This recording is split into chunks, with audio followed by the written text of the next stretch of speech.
Okay, thank you so much, guys, for being here on another episode of Mixed Talks. And this time we have a special guest, Tony Maserati. Thank you, Tony, for being here. Thank you, Manuel. Thanks for having me. Okay, nice. So let's start about your journey. When did you start your career in the music industry as a mixer?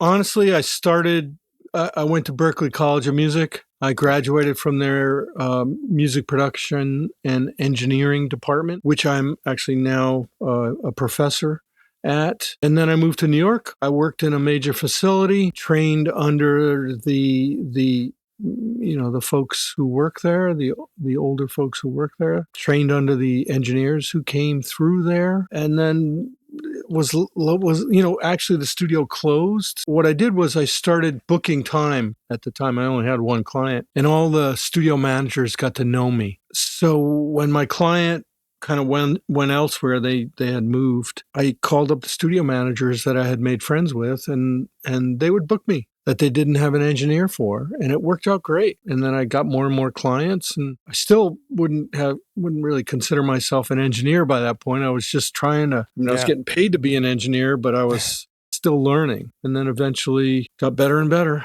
and practiced and studied and studied.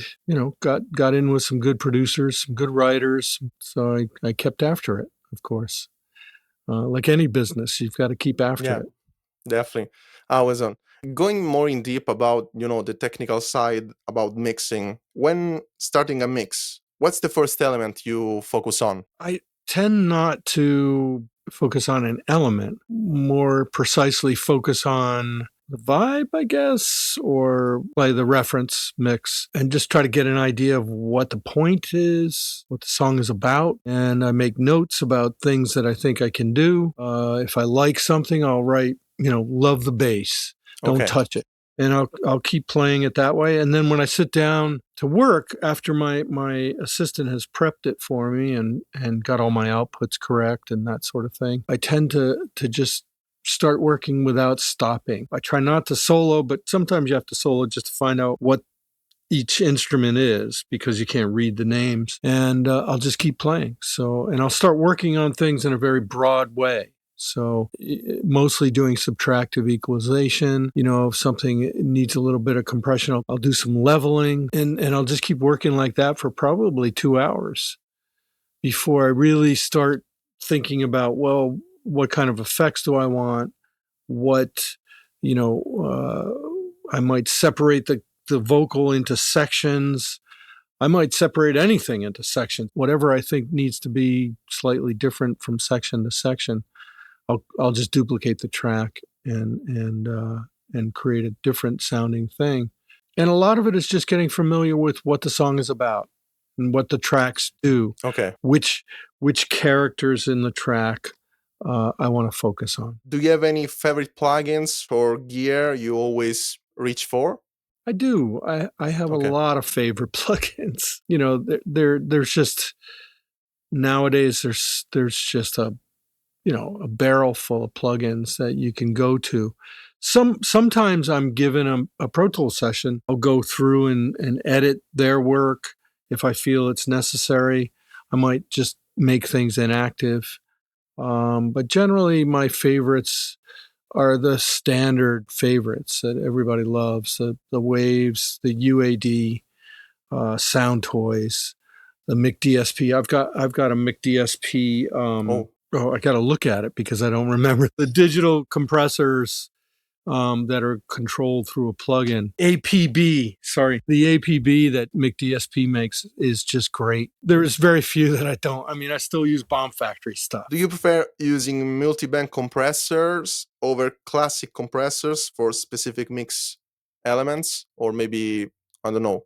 I use multi-band compression when equalizing something for the whole mix is not a valid adjustment. If there's a vocalist who is deeper and richer, I'll put a multi-band compression, decrease that low frequency a little bit, and I'll use multi-band compression on anything. I don't choose one or the other. I may put multi-band compression on a vocal, either a piece of analog gear or classic, LA2A or something like that as well. It's not either or. It can be both. What's your approach to handling the low end in a track? Low end is, it's created by the bass. It's created by the kick. Sometimes it's created by guitars, even depending on the style. It could be created by Rhodes or piano parts as well. So managing the bass depends on what kind of song it is. So if the tempo is quick and the bass and kick are locking, then obviously I'm going to make sure that those two things speak properly and nothing gets in their way. I might reduce low frequency in a Rhodes if it's getting in the way of that knock and that lock that the kick and bass have. But conversely, if the Rhodes is supposed to be carrying the low frequency, I'll let it carry the low frequency. It just depends on what the tempo is and what the instrumentation is. So, do you approve of making a mix entirely on headphones? I don't mix in headphones. Okay. I listen to headphones. I bounce between several sets of speakers, a pair of Logo speakers, and they're Italian made actually. So I check out different sets of speakers. I listen to my mixes in the car. I listen to them on my laptop. I listen to them on my phone. I listen to them. I don't. I mean, I listen in headphones, but headphones are generally not for final detail work. They're for how does it sound for other people who listen in headphones. That's why I listen in headphones. Cool. And what's your approach to creating space for vocals in a busy mix? There's various things you can do. You can use parallel Mm. compression to keep it above the loudest stuff in the mix. You can affect its position, whether it's forward or back in the mix. Obviously, EQing out a notch, a hole for it might decrease just those frequencies. I may not lower that instrument, but I'll decrease the frequencies that I want the vocal to speak in. So there's a variety of things that I do. Some of it is equalization, some of it is compression, some of it is parallel compression, some of it is saturation, some of it is position, and then there's sculpting. So there's a lot of work that goes into it. Definitely. And how do you usually process the mix bus depending on the song? My room has summing. I have analog summing that I use a Chandler mini mixer. I used to have a Neve sidecar as well. I just have the mini mixer, and I have a Fulcrum, and I have V76s on the Fulcrum. Sometimes I sum, and then from the Chandler mini mixer, I'll go into Chandler Curve Bender, which is a beautiful, beautiful EQ. Go into the Shadow Hills mastering compressor. Dual mastering compressor. It has two sides, a discrete and a optical. Try not to do too much compression. There have been occasions where I've hit it a little more. I do some limiting, but that's not on my master. That's just like a reference that I send to the client, the artist. Okay, so when mixing, do you usually stick to a less is more approach? You mean less than 10 plugins on a channel? Yeah, definitely. I don't. I'm not trying to win an award for doing things with the least amount of toys. I'll do whatever I have to do to make the song sound compelling, interesting, and whatever it takes for it to work in the marketplace. I'm not adding up what I'm doing. I'm only paying attention to whether or not it's doing something positive. Okay. What strategies do you use to rest your ears during tight deadlines? I take breaks, Okay. whether it's dinner breaks or just, my studio is out in the country, middle of nowhere here. Okay. I can go swimming in the pond or go for a walk in the field or go home, make some dinner, Okay. whatever it is. Yeah, I take breaks, you know? Okay. Okay. Yeah. Yeah. Um, okay. And for mastering, do you think true peak still matters for streaming, or is it better to preserve dynamics? I don't particularly think Okay. that a song should be squashed um, beyond all dynamic range. I think that the impact of instruments and there being a slightly different level for one section than the other, I think it's quite distracting when I listen to a song that's been really squashed and the verse actually sounds louder than the chorus because, you know, the verse isn't being compressed or limited. Okay. And then when it gets to the chorus, it gets squashed and the volume goes down. Okay. So yeah, I'm not particularly for that.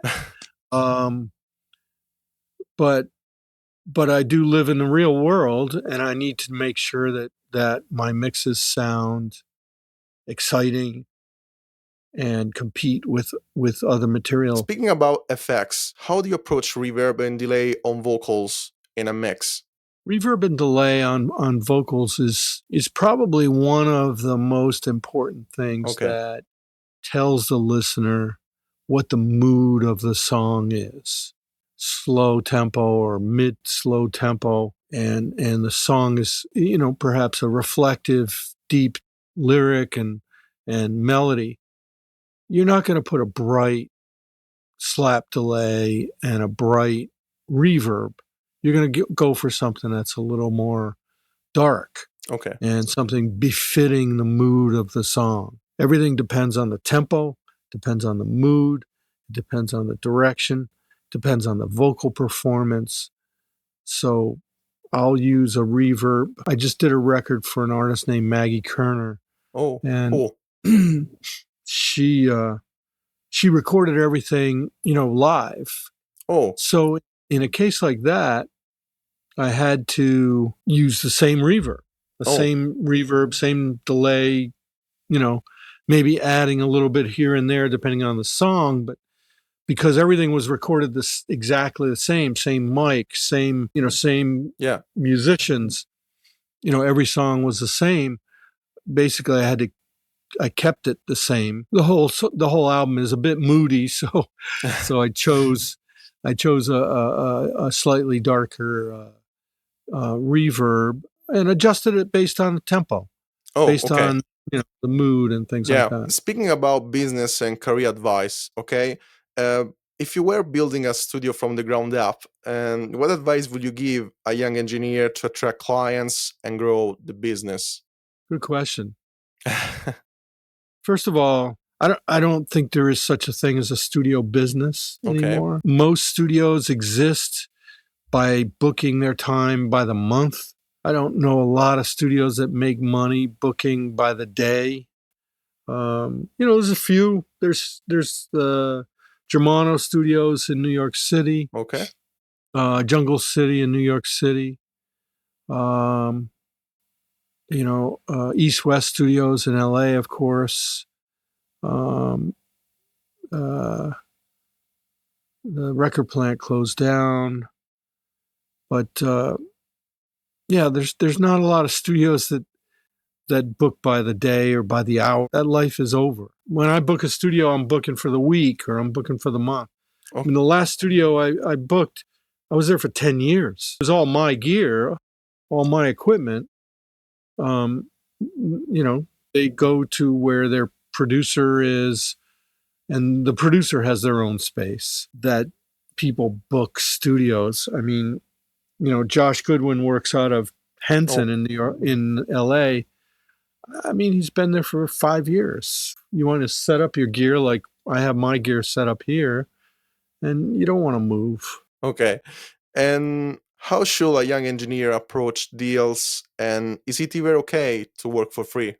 I don't think working for free is a good idea for Yeah, anybody. And that doesn't mean you have to get paid in cash, but you should at least get something, whether it's, your fee from first monies received, or whether it's royalties, publishing until you've gotten paid. It's not the old way anymore. I don't think anybody should work for free. I think that that's bullshit. If a song is going to be used for a sync, somebody could make 100 grand from a sync. That doesn't work. They can make 10 grand. Who cares? If you worked on it for 4 days, or you engineered it, or whatever you did, you need to pay your rent. It's not free, man. yeah, yeah, It's expensive work, whether it's the building you got to pay rent on, or the equipment you've got to maintain, or yeah. the staff that you've got to pay. You got to get paid. Speaking about fun facts and career highlights, and have you ever thought about quitting, and what kept you going? Have I ever thought about quitting? Yeah, all the time. Okay. Like anybody, Okay. I'd love to be independently wealthy, and I wouldn't have to go to work. I could just make music for fun. But you got to work. You got to pay the bills, and that's what you do. I think that most people go to work and relatively, I'd say happy about their job. If they're lucky, 40% of the day. I go to work and I'm happy with my gig, maybe 80% of the week. So that 20% that sucks, that's life. Everybody's got problems with their gig. My equipment fails, and I've got to drive it to a tech and get it fixed. Yeah, that's a bummer, but you do what you got to do. So you have many credits on your career, mixing with legends like Notorious B.I.G, Puff Daddy, and Black Eyed Peas, and many, many more. What lessons did you take from those experience? Tons of lessons. Okay. That's all I got was lessons. Each one of those people that you mentioned has a completely different style of working. Yeah. Um, you know, uh, and I learned from each and every one of them. The mixer that I am today is not the same mixer that I was 20 years ago. I mean, the Notorious B.I.G stuff and all the bad boy stuff I did, and R. Kelly and Mary J. and Faith Evans, and all that stuff I did back then. I'm a different mixer now. The taste that they had and the aesthetic that they had, and I use that in a way that hopefully will make good music. Yeah, I continue learning every day. I just did Ray's new single. Talk about somebody to learn from. Come on, man. She's an incredible singer. She's her basic uh, respect for the art and the business itself. I learn from my artists and my clients and my producers. Can you share a memorable moment or fun fact with one of these artists you have worked with? There's so many. Honestly, there really are. There's so many. Because I've been doing it for so long and I've met so many people. Nowadays, I don't get to be with my artists as much. I work in a one room control room facility. I'm not with the artists every day like I used to be with. I remember working on the Black Eyed Peas Elefunk. There was a point where they brought in Fergie to sing, and I had been working Oh, round the clock. I was so tired.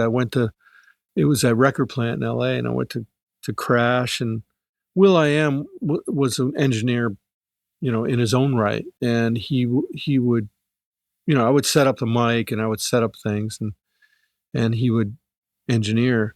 But anyway, I went to crash in the live room while I was waiting for Fergie to come in, and I guess they didn't bother waking me up. And then Fergie started singing in the same room. And apparently I was snoring because I was so tired. I I was. woke up finally, and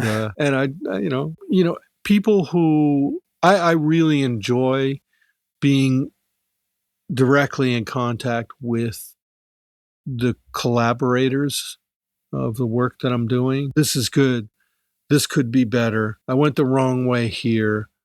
I like the satisfaction of everyone feeling good about something, or the next day playing it and say, still not good enough, So I like that, but we don't have that anymore, the way things are done. I do FaceTime, and I do audio movers, live streaming.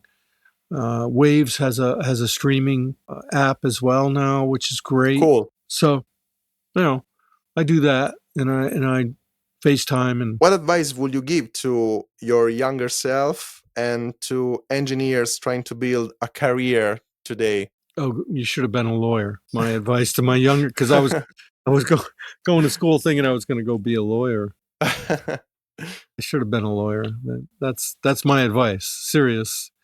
Being an engineer it's a tough game, and AI is not going to make it easier. Making a living used to be easy because people paid for music. They bought music. They don't anymore. It's basically free. I mean, you pay a subscription to Spotify, but Spotify doesn't, give that money dollar for dollar to the artist. So that means that the product itself is worth less.